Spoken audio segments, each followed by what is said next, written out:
Good morning. Good morning, everyone, and welcome to this crowd workshop. So I decided to prepare this workshop shortly after Side Effects won their Emmy for the crowd toolset in Houdini, and this is a three-part workshop. So we'll start with a first part about rigging and animation. Then at 10 we'll talk about agents and simulation, and we'll finish with some shading and rendering. So I'm LP, Louis-Philippe. I come from Montreal, and I work there as a CG supervisor at a company called Folks VFX. Also teach at NAD School, University in Montreal. And this is more or less the kind of class that I would give to my students. So it's more a introduction to the crowd toolset.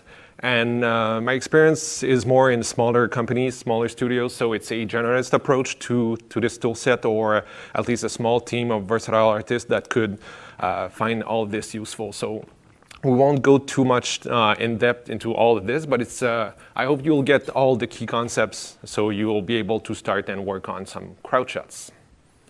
All right, so let's dive in. So it'll be a live demo of everything. And this is recorded, and we'll make the HIP files available, so you'll be able to look at the files and see how it was made. So maybe just I'll start with a quick result of what we'll be doing. So the intent here was to make some flying agents, and I decided to do some crowds or some bats flying inside a cave. So this was all done in Houdini and rendered in Mantra. Looks pretty dark, eh? But yeah, the idea was to make some flying agents, and starting from a simple asset, we'll see how to rig it first, and how to wrap into a digital asset, and then do some keyframe animation on it. So let's dive right in. So this is the asset that I was provided. So a couple of friends of mine helped me with the asset. And like I said, this is more a generalist approach. So let's pretend we don't have really a pipeline that gave us the asset. So I was given this half model because it was UV'd on one side and then mirrored. So I'll just start by mirroring the asset and make sure to have the asset at the center of the world and the right size, because when you'll start rigging, you want it to already be at the right proportions.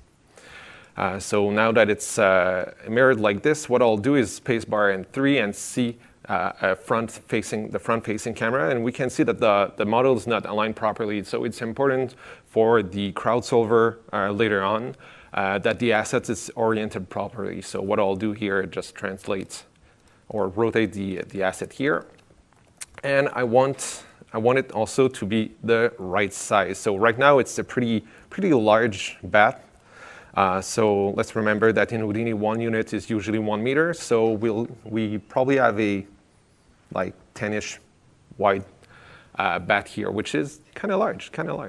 I don't wish to meet this bat, eh? So let's use the match size node. So it's a sub that I really like because it'll let you use whatever bounding box and make your asset fit into this bounding box. So match size here, whatever I'm doing. It's not working, great. And on the left side, let's wire our asset, and on the right side, I'll create a box.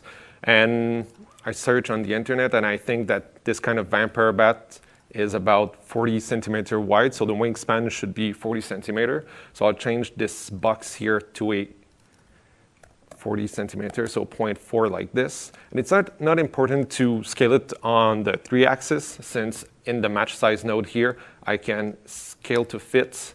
So right now it's a squishy bat, eh? But just check uniform scale here, and it matches the width by default. So you can decide here if you prefer best fit, X, Y, and Z. So whatever works for you. Here I'll finish it with a null node. It's always important to keep things clean. And I'll call it out modeling, and we'll see later on, because I'll add some other operators after this when we'll start scanning the geometry. So here, our bat aligned properly, right size. So we're good to go and start rigging the thing. So if we take a look at the shelf tools up there, we can see that we have this shelf, the shelf containing all the tools. And we'll start with the very first one here, bones. And we'll draw the bones. So what I'll do is a simple rig. I'll start with a bone for the body, then 3 bones for each wings. And then that'll be pretty much it. But the complexity scales really well here, depending on your model. So I'll jump to the top view here, so spacebar and 2. And when you select the bone tool, the default behavior is this view-based placement. So what it'll do is, based on your camera angle, it'll like project the bone inside the geometry. So it'll try to find the center or middle point between the in and or top and bottom geometry. So if I lay down a first bone here, I'll do the whole wing like this. And then when I'm done drawing, I can press escape on the keyboard. Now I got my 3 bones like this. Switch back to the shaded view and spacebar 1 for the perspective view. So what I was saying, the free-form placement, it placed this root here at the center of the volume. So it's good if you want to place a bone in an arm or something like this, or within the body like this. If you want other ways of placing the bone, you can use a freehand or normal base. So depending on your use case, you might want to change this. But for us, this here works fine. So 3 bones, not bad. But what I like to do is adding some controllers. So we'll add nulls, so we'll be able to control these bones. And it's important for these nulls to be aligned with the bones. So we get the correct transformation. So just laying down a null like this, well, first it's quite large because our bat is pretty small. So I wouldn't suggest changing here the uniform scale of the null. If I want it to be smaller, I'll just change the display size here to something like 0.1. Let's say that's good. And if I want to align my node here or my null to the bone, the quickest way would be to just wire it after the bone. So like this, we can see that it's aligned with my bone, but I got a problem here because if I want to have this FK chain there, ideally this null would be just over the bone in this architecture, right? But if I shake it off like this and place it here, well, it's placed at the right place, right? But we don't get the alignment. It's not rotated properly. So what I would do is like what I call the null trick, because it's some steps, but by wiring the null after the bone, and then just making sure that in the transform tab here, we check keep position when parenting. When I disconnect this wire here, it keeps the position, and then I could slide it in here. Just make sure that these bones here also have this keep position when parenting, because if they don't have it, I would wire it, and then the transformation would add up. So that's not really what we want, so let's just make sure to remove it from the chain, and we'll check key position when parenting for all these bones, and now I can wire it back in, and we're good. So I got the right alignment, it's placed properly, and we'll do the same trick for the 2 other bones, so I'll do it slightly faster here. Whoop. So I'll wire this one to the 2nd bone and this one to the 3rd bone. I'll make sure that they are both keeping their position when parenting. Y on the keyboard lets me cut all the wires like this, and I'm just checking if they are checked here, and it's just a matter of sliding them in. Great. So again, we have huge nulls like this, and I'll change the display size. And since I know I'll be rotating these, I like to change the control type here. So by default, it's set to null, but if you set it to circle, I don't know, it just makes more sense to change these nulls to circles if I know that I'll be just rotating them. So our first first chain here. And if we just select all these nulls and rotate them, so R on the keyboard, I know I'll get a decent flapping motion from this chain here. So what I'll want to do now is duplicate or copy this old chain and make sure I can have the same structure but on the other side. So what I would do here is create a null at the very center of the world and wire the whole thing, or I'll copy and paste it, wire the whole thing here to this null, and I'll just scale it to -1. So now I flipped the whole thing, but for some of you it might be weird because we get all of these weird transformation. If we take a look, we get all of these weird transformation because of the scaling, right?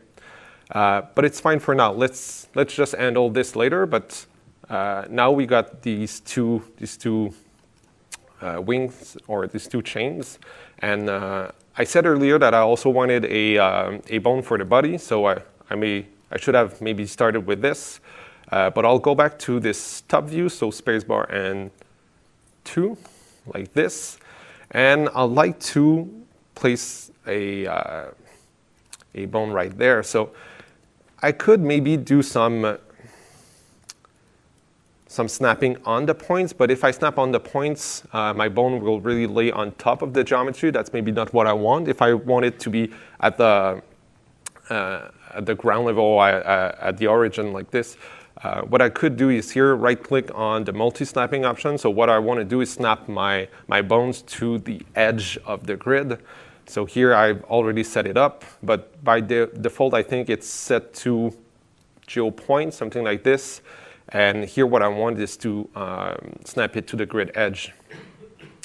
So now just make sure to have this multi-snapping option checked, and you can also access the snapping options by pressing X on the keyboard and then selecting one of these. So if it's already selected and you select it, so just releasing the X key on the keyboard should enable or disable it. And here I'm going to draw it across the whole body. And like I said earlier, this should keep our bone level to the ground plane, but it didn't snap on the geometry, so it might be something interesting to do. So here I guess that we have pretty much all we need regarding let's say the bone structure. For what we want to do, we could have placed other bones for for the legs or for these parts here on the wing. But I think that for a crowd shot, depending on the distance and the animation that you want to include, this is what we need for now. All right, so I'll add a null as well for the body. So I'll just place it here and change its control type to box. So this is just personal preferences, but I don't know, it just makes sense to me. And I'll add another null at the very top as a global SRT or a master node here. And this one, I'll keep it rather large, but I change it to circles. And with circles here, we can select the orientation. So here, the Z and X plane should give me this master controller that lays down on the ground plane. Great. So we still have our bat geometry here on the side. And I've placed nodes everywhere, and I haven't renamed anything or colored anything. So it might be a good idea to keep track of what is what. So maybe just coloring the roots here, like this. Color it in the node graph here, but I also will remove them from. Oh, that was not the null I was looking for. This here is the root. Yeah. So see, the roots are these little spheres at the root of the bones, but I don't really need to see them. So usually I would uncheck here the display flag, and these two roots needs also to be wired to the main body chain here. So again, just make sure to have this key position when parenting, and these two we can wire them to the main chain here, and I should be able to either select the main null here, so the global, I'll call it the SRT. This one should move everything else. Maybe just disabling the multi-snap will help. So here, you can see that it's coming with the whole chain. This controller here is the body, so it shouldn't move the SRD. And if I select any of these rotation controller, they're working as intended. Good, so far so good. So like I said, it might be a good idea to rename everything and make sure that it's colored properly, but I got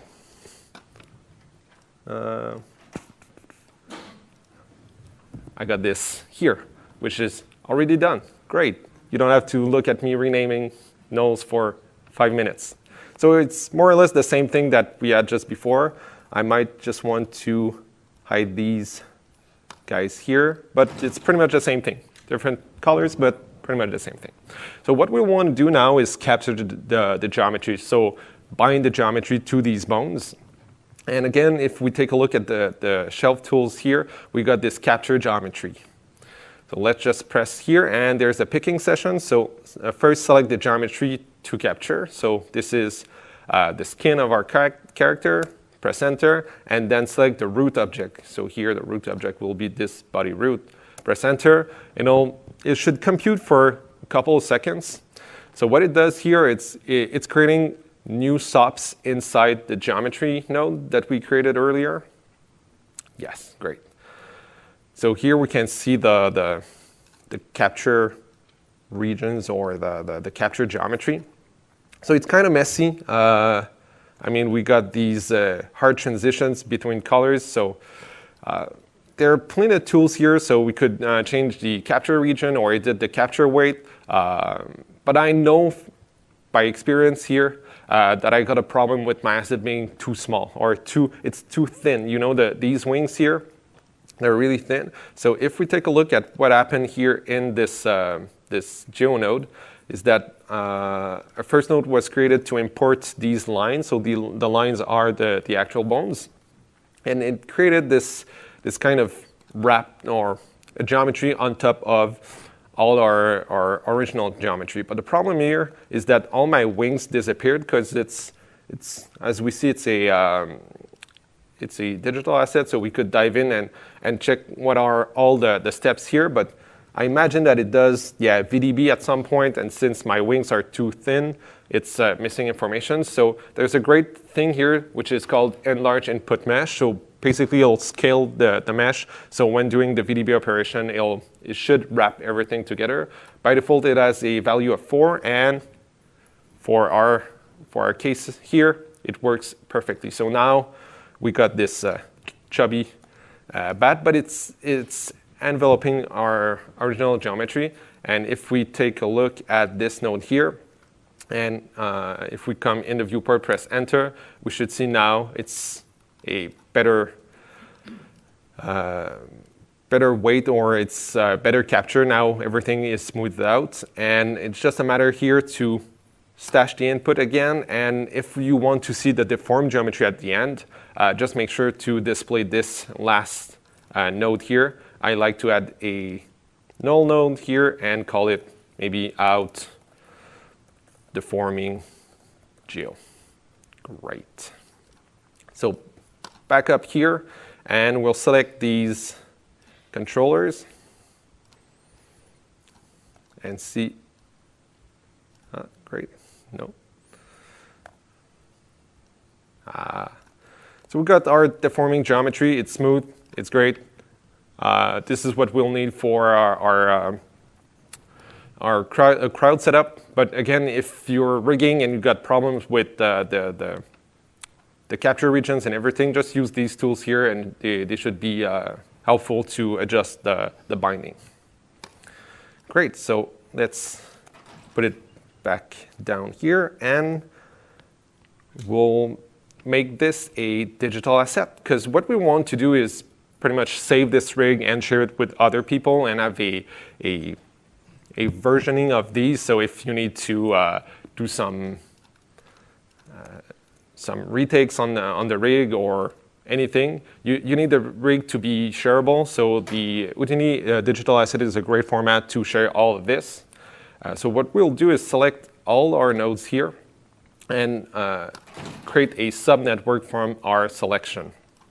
So here it's all in this box there. And the idea is to save this as an HDA and then to promote every parameters that we want to keyframe later on. So what we'll need is probably the rotation of all of these nulls here, and maybe the global transformation of the body controller and the SRT.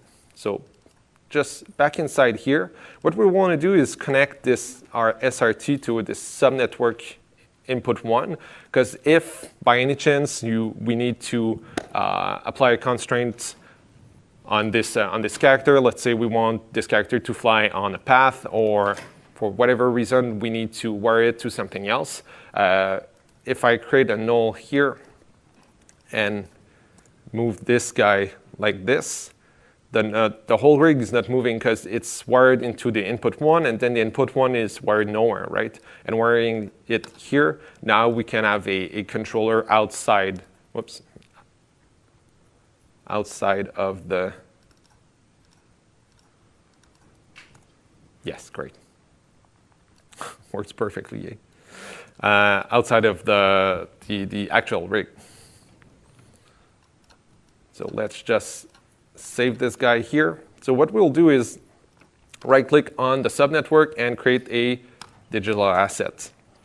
Here it's a matter of saving it somewhere that makes sense to you. Here I'll save it to the hip folder, and then inside a subfolder, maybe call it HDA or rig or something like this. Here I could call it rig, and then yeah, I'll call it rig, and maybe call it bat rig. And if you have ever seen how to version assets with an HDA, you can call it, let's say, bat rig like this,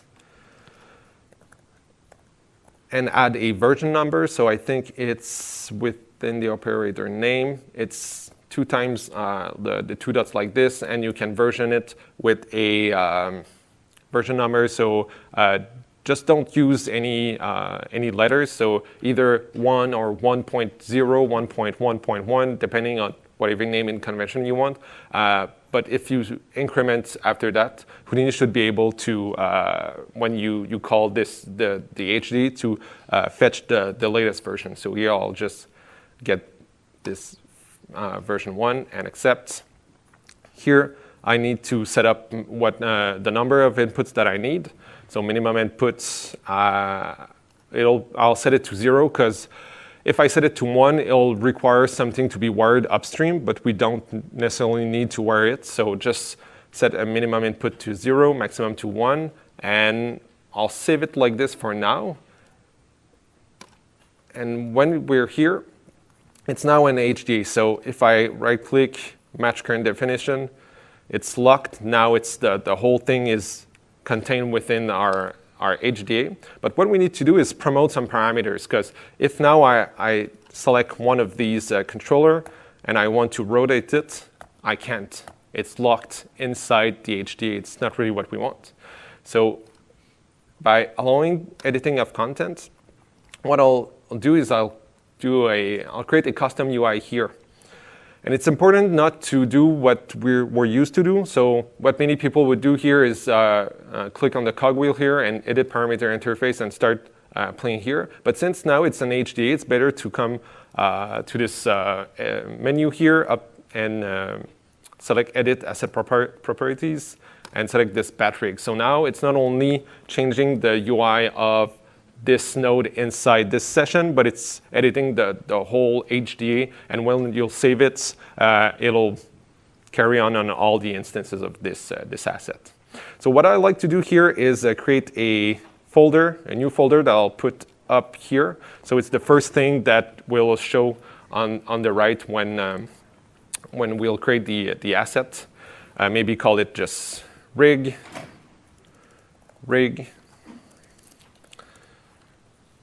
and apply. So see here, I got a new tab, and now it's the long and tedious part of fetching everything that we need. So let's see. I'll get this back, and from nodes here, I can fetch whatever I need.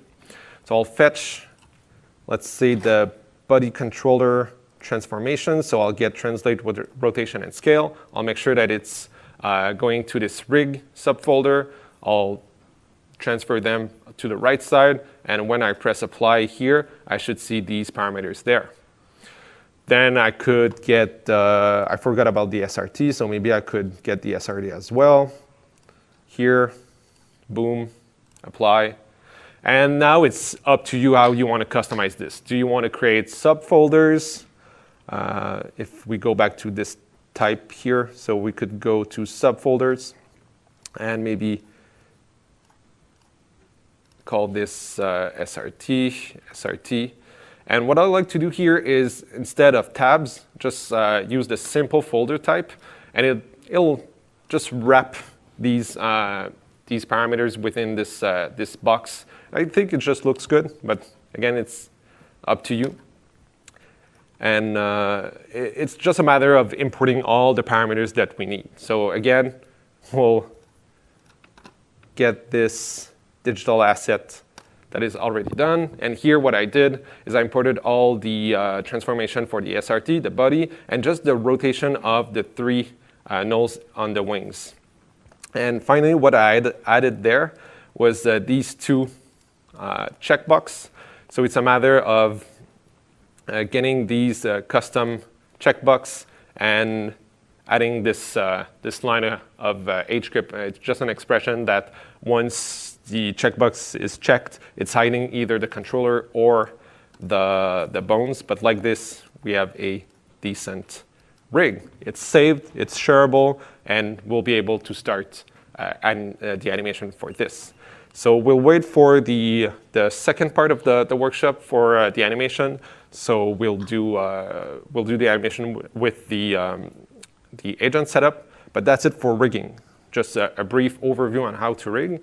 And if you have any questions, we'll do a quick Q&A, maybe take 1 or 2 minutes break, let people come and go, and we'll start again in 2 or let's say 5 minutes.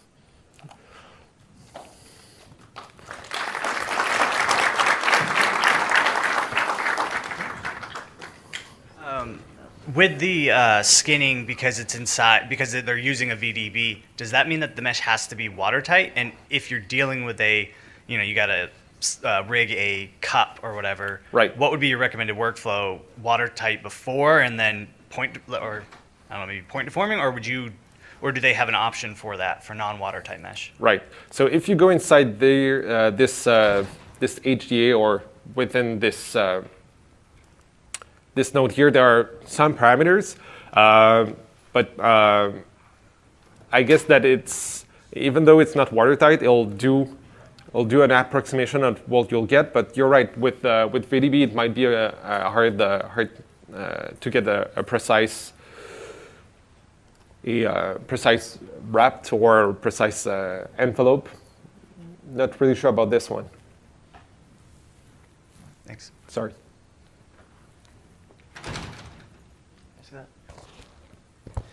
Is there a button for this? Okay. So the VDB bind seems very similar to geodesic voxel in Maya. Is it similar, or what are the differences between what Houdini's doing here? Different than with Maya? Yeah, but specifically with our geodesic voxel bind method. Right. Again, not really sure because I'm not a Maya user. Okay. So again, sorry about that. Never mind.